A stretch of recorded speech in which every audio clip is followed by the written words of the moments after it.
ఒక యువతి ఒక బావి దగ్గర నీళ్లు తోడుతూ ఉంది. ఆమె ఎంతో వివేకవంతమైన మహిళగా ఆమె గ్రామంలో ప్రసిద్ధి చెందింది. ఒక బాటసారి ఆమె దగ్గరకు వచ్చి కొన్ని నీళ్లు ఇవ్వమని అడుగుతాడు. ఆమె నవ్వుతూ అతనికి నీళ్లను అందిస్తుంది. అతను ఆ నీళ్లను తాగాక ఆమెకు ఒక ప్రశ్నను అడుగుతాడు. ఈ ప్రపంచంలో ఒక మగాడికి చావు కన్నా ఎక్కువ బాధ కలిగించే విషయం ఏమిటి?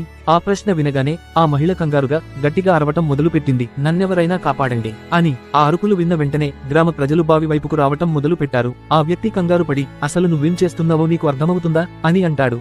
దానికి ఆ మహిళ, అర్థమవుతుంది. వాళ్ల చేతుల్లో నిన్ను కొట్టించటానికే ఇలా చేస్తున్నాను. వాళ్లు వచ్చి నిన్ను ఎంతలా కొడతారంటే 1 నెల రోజుల పాటు నువ్వు నీ మంచం కిందకు కాలు కూడా పెట్టలేవు అని అంటుంది. అది విని ఆ వ్యక్తి, నన్ను క్షమించండి, నేనేదో మీరు మంచి ఇంటి మహిళగా భావించి మాత్రమే మిమ్మల్ని పలకరించాను అని అంటాడు. వెంటనే ఆ మహిళ తన పక్కనున్న బిందెలోని నీటినంతా తన ఒళ్లంతా వేసుకుంటుంది.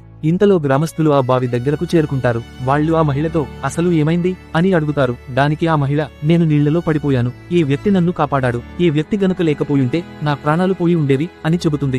గ్రామస్తులు అతన్ని మెచ్చుకుని సత్కరించి తమకు తోచినంత డబ్బును అతనికి బహుమతిగా ఇచ్చి వెళ్తారు. వాళ్లందరూ వెళ్లిపోయాక ఆ యువతి ఆ వ్యక్తితో అడుగుతుంది, ఇప్పుడు అర్థమైందా? ఒక మగాడికి చావు కన్నా ఎక్కువ బాధ కలిగించే విషయం ఏమిటో? ఒకవేళ ఎవరైనా ఒక స్త్రీని బాధ కలిగిస్తే, ఆమెను కష్టపెడితే ప్రపంచంలో ఎవరూ నిన్ను సమ్మానంతో చూడరు.